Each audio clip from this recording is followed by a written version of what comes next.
Primeramente, decirle que me ha gustado el planteamiento que usted ha hecho, al menos así de hoy que yo he escuchado, porque me parece interesante que usted es buen conocedor de Occidente, ¿verdad? Exponga a los occidentales desde ese punto de vista psicológico, aspectos psicológicos del funcionamiento de la mente y todo lo demás, ¿no? Porque a veces, en mi impresión, existe la idea de que en la India en concreto y su filosofía trata de alejar de alguna forma al individuo de la propia sociedad, ¿verdad?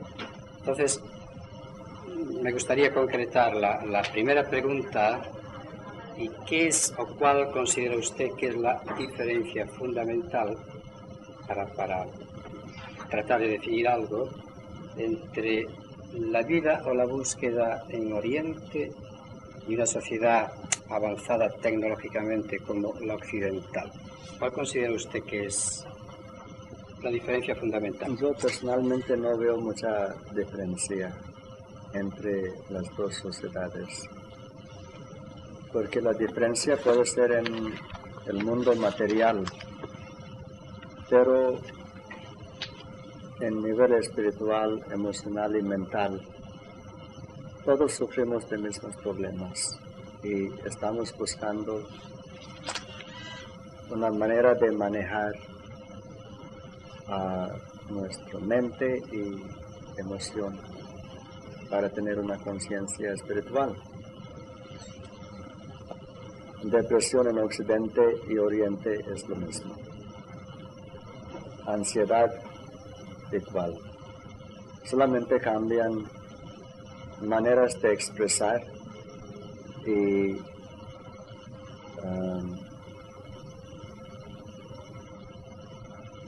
external influences.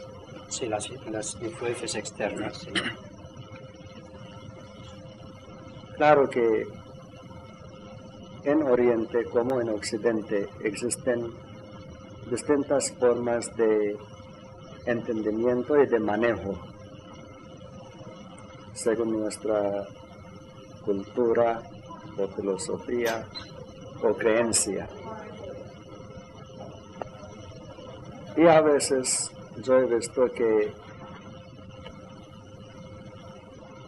la gente trata de imponer creencias orientales en situaciones del oeste o creencias del oeste en condiciones del oriente. Y esto crea un conflicto y problema.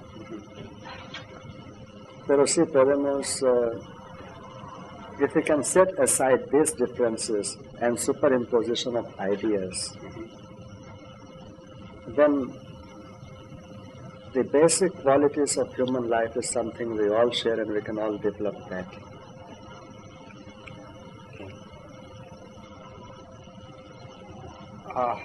Otra cuestión es,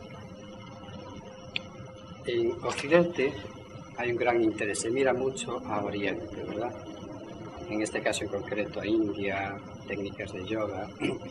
¿No considera usted que, de acuerdo con la experiencia que usted tiene de las dos culturas, muchos de los occidentales, de alguna forma, con la excusa de decir quiero buscarme a mí mismo, quiero realizarme, etcétera, ¿no considera usted que a veces hay una especie de escapismo, una especie de no aceptar la propia vida, donde uno está situado, como uno está situado?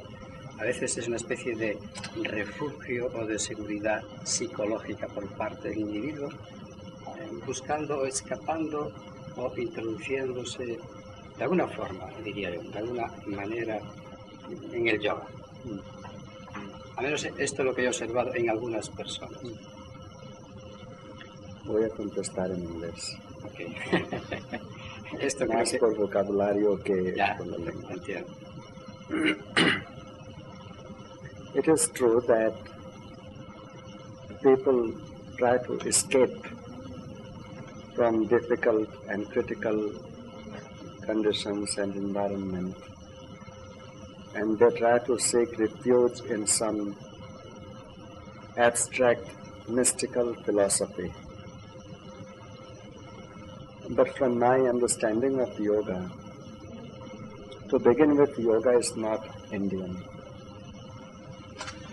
And we have enough proof, documented proof, to show that once upon a time yoga was a global culture or a global practice.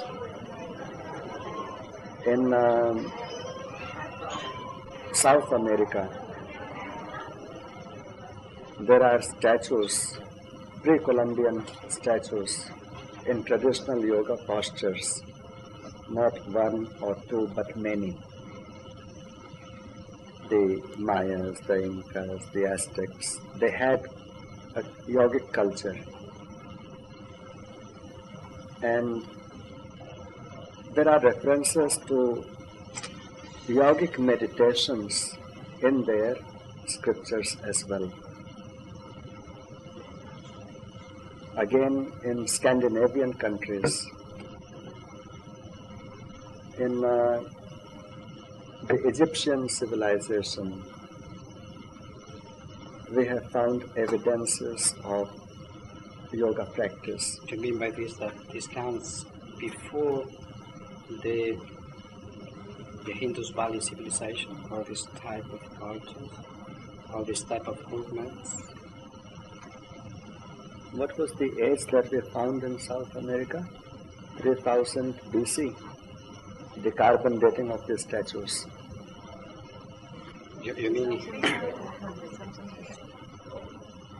in Pascua in the island? No, no en la isla de Pascua. No en Pascua. No, en San Agustín, por ejemplo, Yeah. Colombia. In Colombia, San Agustin, and museos de Mexico. And I was not comparing them with the Indus Valley civilization and the influence of that civilization in other parts of the world, but just that the system was recognized by them so many thousands of years ago. By these other cultures. By these other cultures of the Indians in South America, the Druids and the Celtics, and the Scandinavian tribes, the Egyptians, and then of course in the eastern zone of the world. And looking at the descriptions of yoga practices which they have in their scriptures and tradition, it seems that they used yoga for developing a very sensitive level of mind, of consciousness. In fact, they have spoken of Kundalini, they have spoken of chakras, they have spoken of yantras and mandalas as symbols of consciousness. In the same terminology that yoga speaks of them today. So, we believe that yoga was una búsqueda de la gente de cada cultura para desarrollar a su propia mente, personalidad y mejorar la vida. And today what happens is that we have created a division between East and West, but that division is merely a technological division.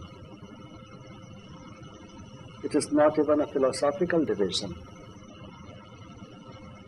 Because if you look at even Christianity or Hinduism, the various forms of Hinduism, or Islam, or Buddhism, or any other religion, even in Japan, China, the Taoism, the Shintoism, there have been similarities in their understanding and practices to invoke the energy of the nature and to experience the spirit. Even the Indians from North America have. Yes. Yes. So those similarities exist. And people have not really gone into the similarity. Rather, they have tried to say that our path or our belief or religion is the most comprehensive and complete one. So religion was also separated from a common framework into individual ideas and practices. And because of that, today we feel that when a Western person goes in search of peace, they are actually escaping from the realities of life into some abstract dimension. And they project to be something different Yes, to what they are. yes. And our attempt and effort has been to inspire people to accept the reality in which they live and to confront that. Because they will find their peace, they will find their happiness in that location where they were disturbed. Okay. Ahora, de acuerdo con la cultura de la India, se contempla la perspectiva del ser iluminado, bien sea en el budismo, desde otros aspectos también, pero dentro del estado de samadhi, self-realization, so on and so forth. Hay a veces personas que dicen, esta persona, este guru, este maestro, es un ser realizado. Y a mí lo que me resulta muy curioso es, Suami, Sananda, alcanzó la iluminación el 13 de abril de 1933. A veces leo cosas como estas. Eso me sorprende mucho en primer lugar. Y en segundo lugar, ¿cómo sabe uno, cómo entiende uno, cómo comprende uno? Me parece que es una pregunta muy común, que de acuerdo con esta tradición del yoga, tal persona es un ser iluminado. Porque a veces, como usted bien sabe, se proyecta y se dice, Satyanandaji, Shivanandaji, quien sea, alcanzó la realización, el ser, lo que sea. Mi pregunta concreta es, ¿cómo se sabe?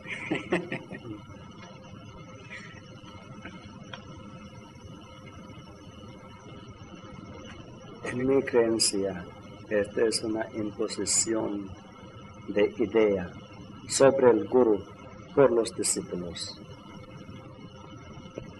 Pero yo tengo que decir también, aparte de que eso es cierto, que hay muchos llamados gurús que de alguna forma ellos indican o dejan entrever o dejan ver que son seres realizados.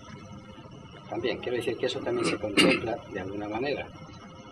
Es decir, que el discípulo es muy culpable de esa idea, estoy de acuerdo, pero ¿qué hay en el otro lado? En otro lado, a través de estado de meditación, el practicante, en este caso un gurú, obtiene una experiencia que forma parte de una what do you call those? Jigsaw puzzle. Rompecabezas. Sí, rompecabezas, sí.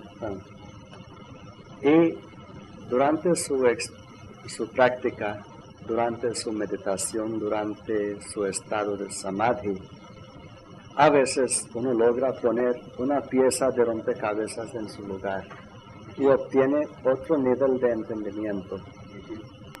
Y este señor viene y dice a sus gentes que mire, he logrado entender una cosa, he tenido una realización. Y los discípulos ven al reloj, la fecha, el día y dicen, bueno, 13 de abril de 1922, él ha logrado tal cosa. Pero, from the other side, Gurus know that they are not perfect. Sí, porque yo personalmente he visto a los llamados Big Gurus pelearse muy en serio, lo cual determina que... I remain very far away from that culture. No, I realize that. And I am glad because of that is... And many times I can't relate to that that's why I, personality. I saw so many personalities fighting among themselves. Those big names, I don't have to mention any, but you know them as well as I do. And, giving a very, very bad impression for so many reasons. But even the Gurudom has become a commerce in today's world. Right, it's like a supermarket, I realize that. Now, Swamiji, usted estaba diciendo con respecto a estos maestros que alcanzan un nivel, un estado de ánimo, un estado de confianza. No sé si usted ha leído un artículo que ha aparecido últimamente en el Newsweek. Is God in the Brain? Ese es el título que ellos dan. Lo cual determina que ese nivel, ese estado de conciencia, es decir, el cerebro, de acuerdo con los neurobiólogos, tiene fases, que uno accede a estados llamados de contemplación, o místicos, o niveles de conciencia diferentes. Hay personas que desafortunadamente sus niveles cerebrales no funcionan adecuadamente. Entonces, la percepción, la apreciación de una realidad distinta, diferente, no depende acaso del estado del cerebro. Y una pregunta conectada con esto. ¿Cuál es la diferencia que usted establece entre conciencia, mente y cerebro? Que como usted sabe hay mucho debate en el campo de las llamadas neurociencias, ¿no? Hay mucho desacuerdo.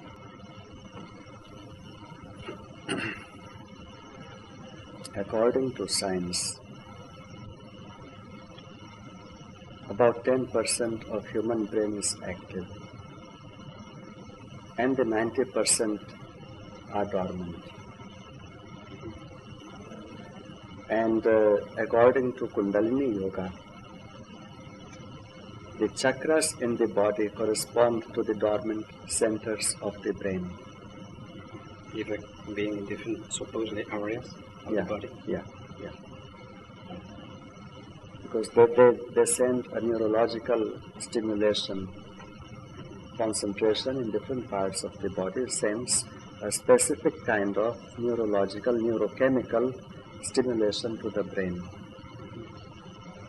And the effort in Kundalini Yoga is to activate these dormant brain centers, which are recognized as awakening of the chakras. And the awakening of Kundalini and the coming of Kundalini to Sahasrar means that total brain has become active. Now, brain, el cerebro, is a neurological function. It is a physical organ. But within that physical organ, what we have discovered so far in science is the electrical activity. And neurochemical activity, neurochemical changes, yes. But what the spiritual traditions say that apart from that, there is another subtle component which is known as prana shakti. And this prana shakti is the vitality inherent in the movement of the electrical impulses and neurochemical activity. It is the impulse of that. The most subtle form of energy. Now, I feel that our technology today has not yet evolved to that level where it can look at the more deeper and subtle levels of energy. Which would you call we could call anything, but yeah, we could call mind, for yeah. instance. You can call it bioplasmic energy, you can call it the electrical magnetic force, you can call it the pranic force, you can call it the mental force. And what yoga has done is that it has remained away from this discussion by saying that the aspect of you which interacts outside in the world of senses and recognizes that this is glass, this is water, this is table, this is cloth. That interactive side of you with the world is known as the mind. And consciousness is the totality which is conscious, subconscious and unconscious, comprising of, at conscious level, the sensorial interaction, at subconscious level, the desires and obsessions, which are known as vasanas and ichcha, and at unconscious level, the samskaras and the karmas. So, these three become part of consciousness. And when there is no division between subconscious, unconscious and conscious, rather the same perception is aware of everything, then that is known as the fourth state of Turiya, or the superconscious. So consciousness is like the totality of our being, where mind is the interactive part of our being. That there come to be in this final stage, for instance, what Patanjali mentions in the second sutra, in this Turiya state, Chitta Vritti Nirodha, French. Yeah. Chitta Vritti Nirodha will mean that the entire interactive process stops and you identify with the totality. What has to do here? As, okay, my senses see the glass as a glass, so on and so forth. They have Vaita Vedanta by Shankaracharya. How he exposes everything is Maya, so no mind, therefore, according to his exposition. Really. But even Shankaracharya in Mandukya Upanishad recognizes that there is conscious, subconscious and unconscious. And Mandukya Upanishad of Shankaracharya indicates that although we go through the experiences in life, our spirit is unaffected by the external experiences. And that is the real nature, the drashta, the seer, with which we have to identify. And the external interactive being, the self, who goes through the waking state, the dreaming state, the sleeping state, goes through the experiences which are not of permanent nature but transitory and therefore false. According to the reality. Because something which is permanent and stable and fixed will not be a transitory experience. En cuanto a la meditación se suele decir the observer, the sakshi, the witness, watches the mind. Pero no es la propia mente quien observa a la propia mente, es decir, no es mi mente subjetiva, personal, observando esos procesos que se dan en la mente, porque ese testigo que decimos que está ahí detrás observando, de alguna forma vengo siendo yo o usted, ¿no es así? It is the same mind observing itself. Okay. Claro, porque de acuerdo con lo que yo a veces leo o escucho, es como si hubiese alguien, higher self, quien sea, contemplando los propios procesos de la mente. Es la mente observando el juego de la mente, ¿no? Sí. sin la identificación con el proceso. Un niño que juega no está consciente del proceso de jugar, simplemente está jugando. Está en ello. Simplemente está en ello. Pero sí, él se da cuenta que estoy jugando. No juega. Puede continuar a jugar. Juega, pero no es consciente de que juega. No, si da conciencia que estoy jugando, Sí. tendrá más control sobre sí mismo en ese juego. Ya. O sea, usted dice no participar del juego que se está produciendo en la mente. Observando, hablo de la meditación. Es un proceso por parte de la propia mente individual de observación de los procesos de la propia mente, ¿no? Está claro porque hay mucho, me parece a mí que hay en eso poca claridad, mucha duda, mucha confusión. Es así. El Tantra Yoga, hoy en día en Occidente se habla mucho de Tantra Yoga, como usted sabe, se suele relacionar mucho con el sexo, para empezar, en primer lugar. Y en segundo lugar, de acuerdo con el movimiento tántrico, hay muchas vías, pero fundamentalmente dicen que dos, la mano derecha e izquierda o lo que sea. ¿Cómo definiría usted el Tantra en esos dos sentidos?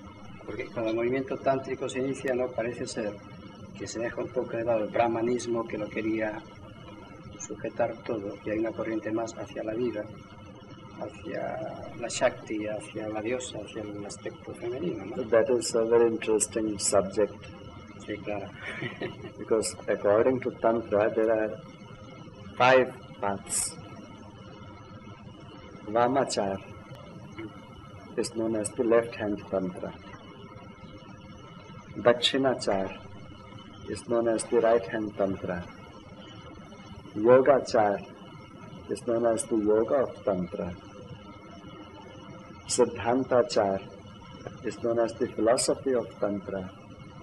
And Vedachar is known as the lifestyle of Tantra. So in reality, the original Tantra has 5 paths. And it is not either left or right, as people say. Mm-hmm. If you go into the tradition of Tantra, then you will find 5, in which Vamachar, or the left-hand path of Tantra, was for those people who lived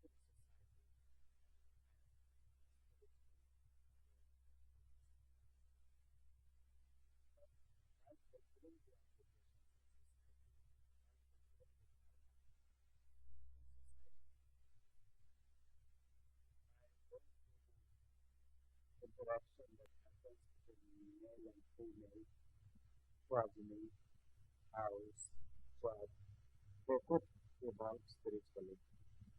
And Ramachar, or the left-hand Tantra, was adopted by the Rishi culture of ancient India. Which is more the connection of Shiva and Shakti, Shakti and Shiva, Yeah. the Kundalini process. Yeah. Then Dakshinachar was for those people who did not want to live in society, but who would prefer to be a sadhak, independent to the social environment. And within Dakshinachar there were many branches also, like Kaulachar, like other meditative systems in which you had to confront your fears and insecurities, like meditation in a graveyard, for example.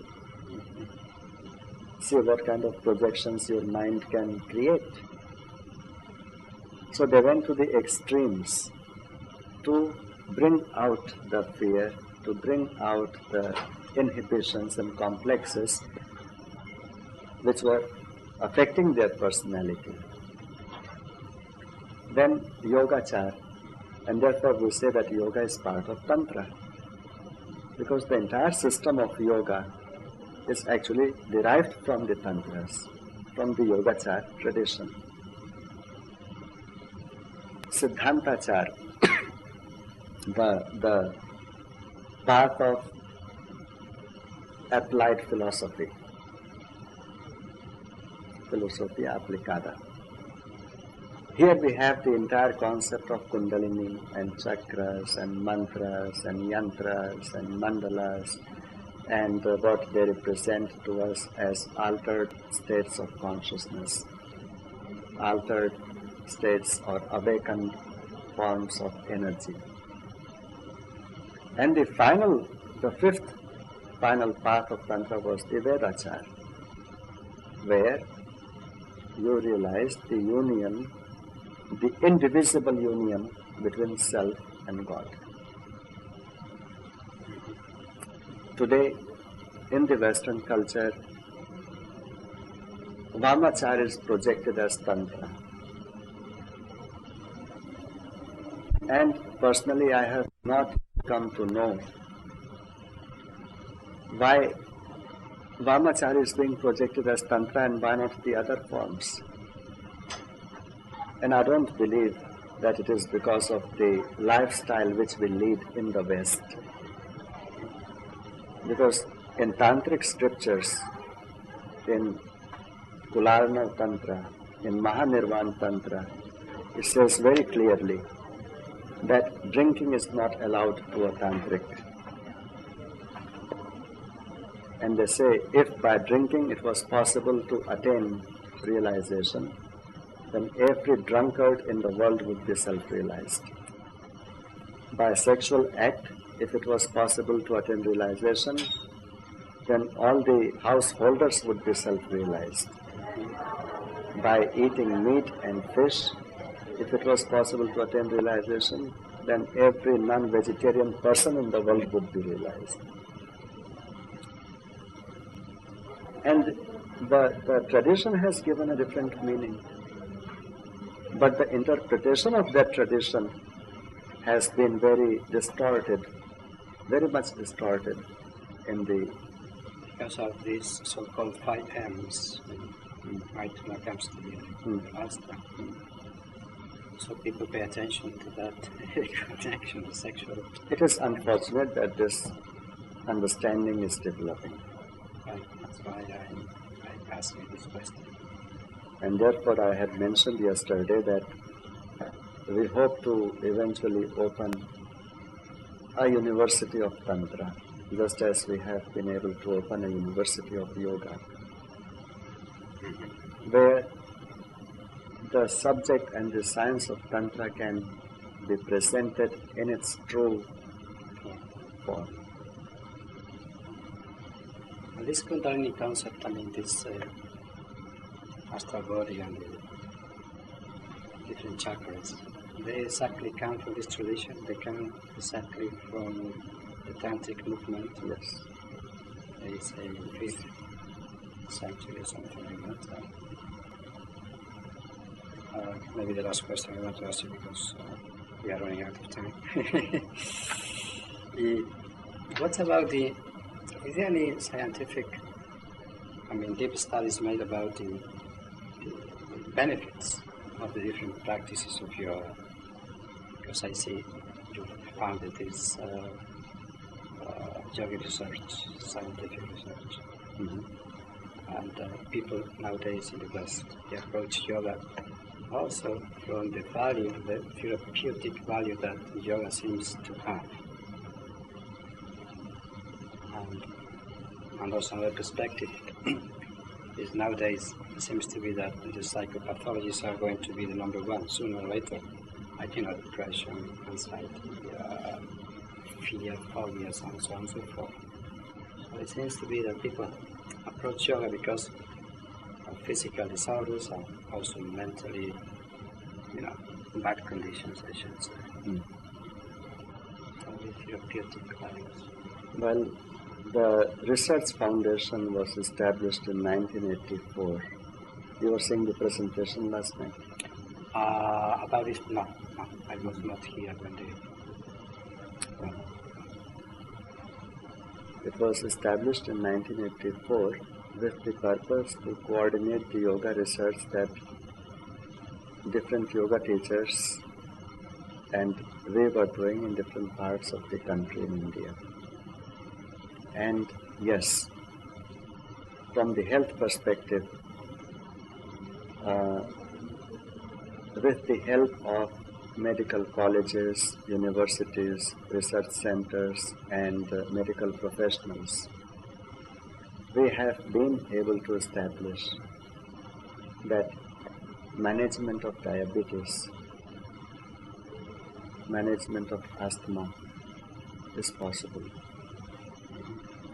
In order to know whether one has completely eradicated asthma, there is a test which is known as the Ventolin test. And in our experiments, after about 6 months of yoga practice, when we performed these tests, it came out as negative. And there are documented evidences of the research. The protocol is there, and data is there, information is there. So, management of diabetes, asthma, cardiac problems, hypertension, digestive functions, digestive problems have been seen to be helped.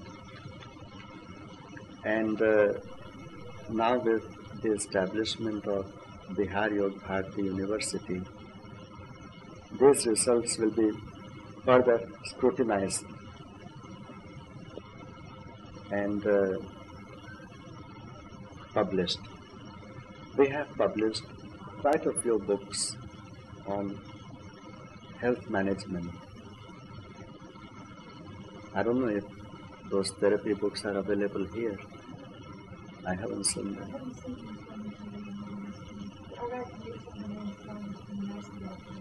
Yeah, we have books which is yogic management of asthma and diabetes, where these researches and findings are given and the practices are given, and which practice to do when. It's a 40-day program with program for each day, and the scientific findings have been presented in these books. We are now writing a book, Yogic Management of Cancer, because we are working with a clinic in India involving about 300 cancer patients. With this American doctor, Cornish is working with. Yeah, he's also working. Dr. Dean Ornish is working more with cardiac patients than with cancer patients. Yeah. And we have books on yogic management of common diseases, which the government from the state of Bihar has acknowledged that these 36 ailments can be treated and managed effectively through yoga. So day by day, more and more information is being collated and more research being done. And I believe in few years' time you will be able to see a very good range of the possibilities in the health area. And another area of interest which we have, and we are working with universities in Germany, and to devise a protocol, a system to see what happens when we meditate. What changes can we expect in our emotional patterns, mental patterns? How can we monitor and see whether we are improving or deteriorating, if it is subjective or objective experience? So all these protocols are being developed for the last 1 year. And fundamental research in yoga practices, in asana, in pranayama, in pratyahara dharana are going to begin by the end of this year. Swami, it's very interesting to talk to you. I got 2,100 questions to ask you. Let me ask you the last one. I'm going to combine in 3 questions at the same time. possible. I know.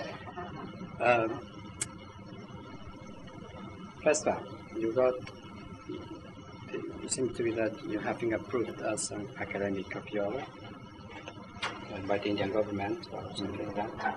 So I suppose you're going to teach the different aspects of yoga, philosophy, and the practical techniques, and so on and so forth, I suppose. Now, how many years is that? This is a practical question only for people who are interested in going through those studies. The university was recognized last year by the government of India. By the central government? By the central government. There are so many governments. By the federal. Because they are the only people who can grant recognition to a university. State cannot do it in India. Right. It's only the federal government which will recognize a university. In Delhi, the parliament. Yeah, the parliament has to do it. The Delhi Department of Education has to do it. And at present, we are running different courses.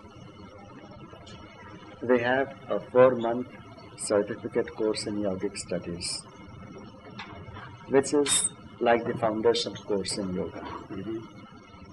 Then we have 1-year undergraduate diploma in yogic studies for people who want to deepen more the knowledge of yoga. You have to be living in Bihar, in your ashram. At present, yes. Then we are also having postgraduate diploma course in yogic studies for 1 year. We are having 2-year master degree course in yoga philosophy, in yoga psychology, in applied yoga, in yoga ecology.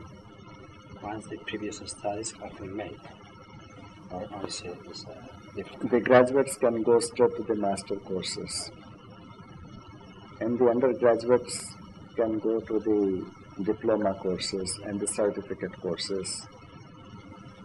If it is an undergraduate who is not graduate of any school, college, then they can go to the masters by going through the undergraduate courses at our university.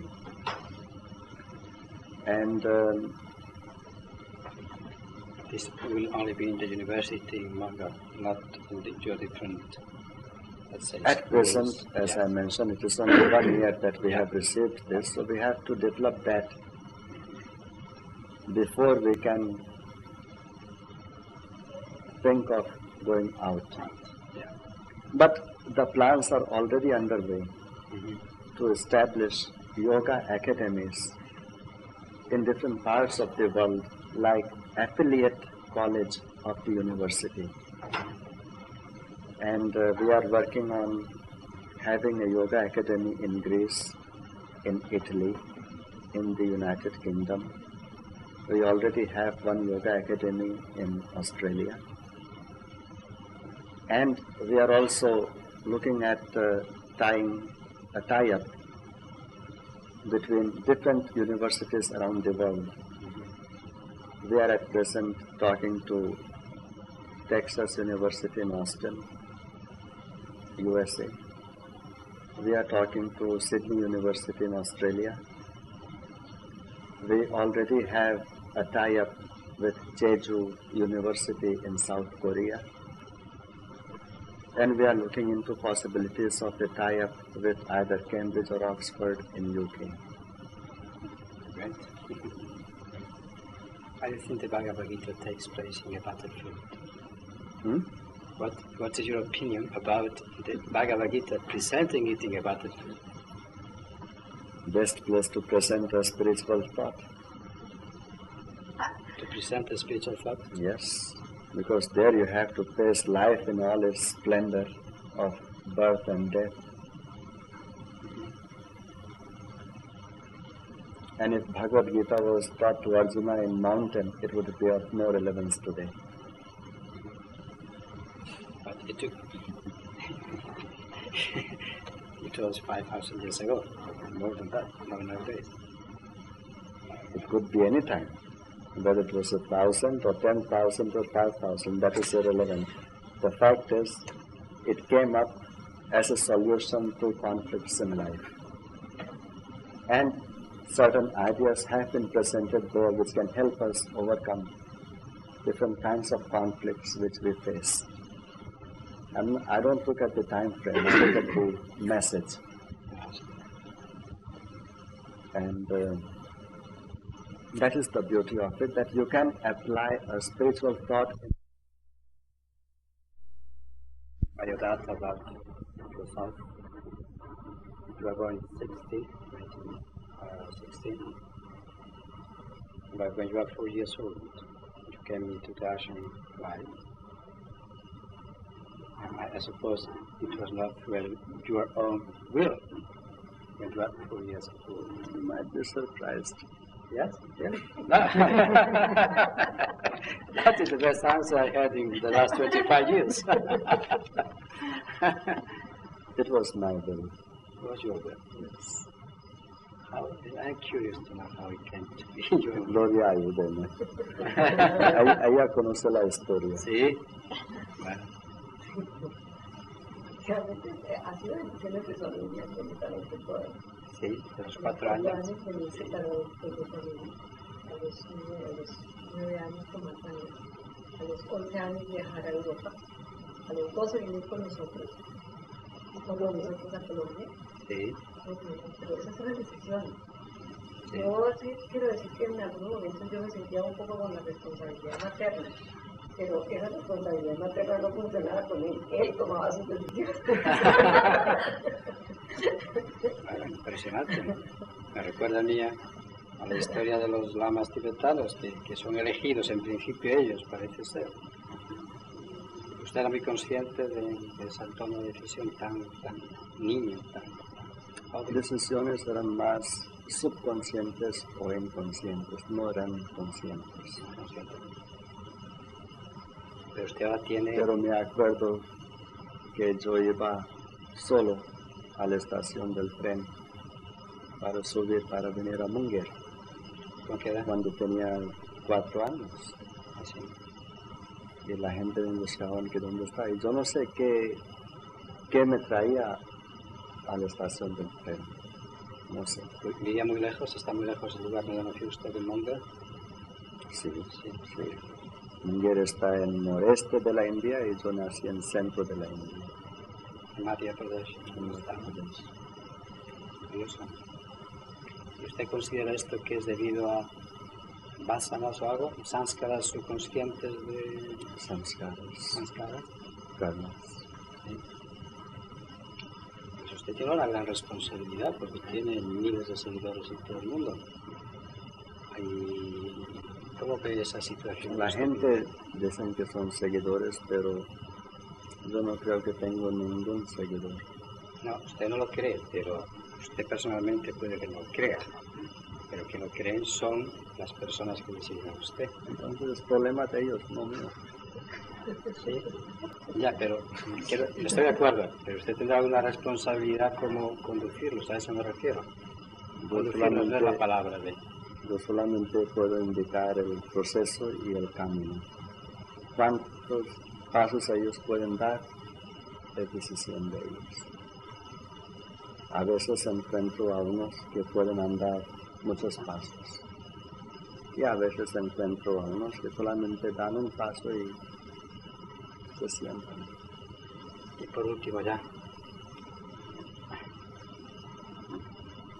su maestro Suami Satyananda, que ha pasado 12, 13 años con Suami Shivananda, ¿cómo ha sido su relación? ¿O cómo es? ¿O usted cuando le ha visto? Very alive. Cuando le vio a él, sintió que aquí está mi casa, mi padre, mi hogar, o mi maestro, cuando usted era tan niño, de alguna manera. Sí. Como yo estaba buscando a él y como él me había llamado. Había de alguna forma conectado con usted, él conscientemente sabía que usted iba a venir.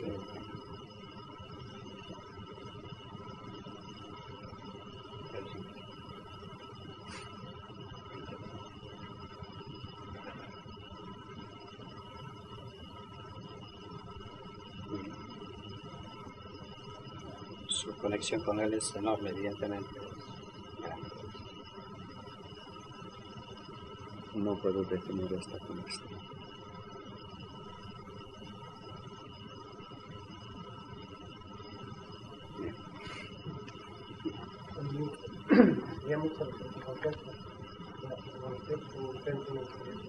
Es un gran seguidor suyo.